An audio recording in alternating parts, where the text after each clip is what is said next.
Good morning, church. Today we're talking about Micah chapter 6. In this chapter is probably the most famous verse out of this book. Micah chapter 6, verse 8 says, "He has told you, O man, what is good. And what does the Lord require of you but to do justice, and to love kindness, and to walk humbly with your God." But to put that verse into some context, I want to back up a little bit to verse 3. God, throughout the book, has kind of been exasperated and calling to the people and saying, "Come, what is it going to take for you to step back into the relationship that I designed for you?" In verse 3, he says, "Oh, my people, what have I done to you? How have I wearied you? Answer me."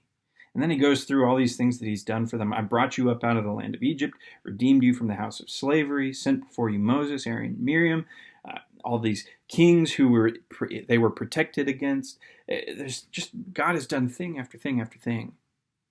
And yet they live in relationship to him like he's putting some burden on them.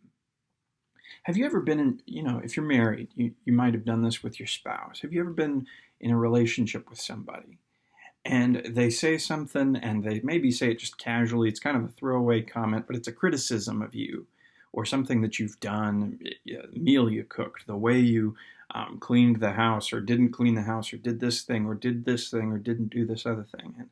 And you just feel, they're not angry at you, but you just feel like, well, come on now.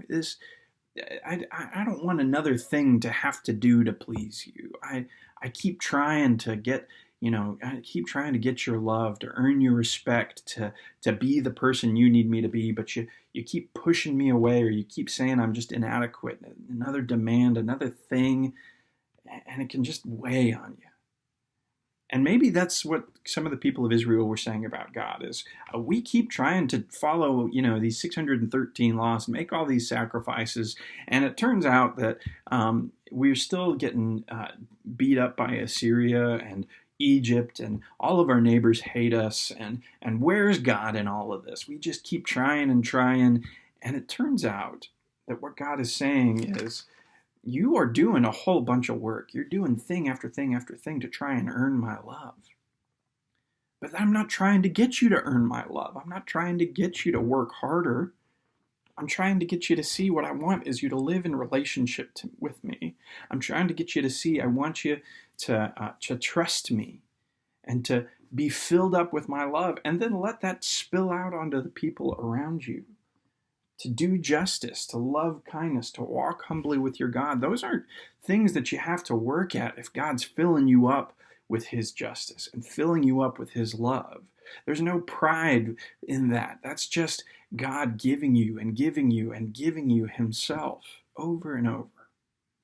So if you're the kind of people that are like Israel in this book, where you're working harder and harder and trying to be a good person, and you're just not seeing the results, and you're about ready to give up and quit because you're tired, God is saying, stop. I'm not trying to put that burden on you.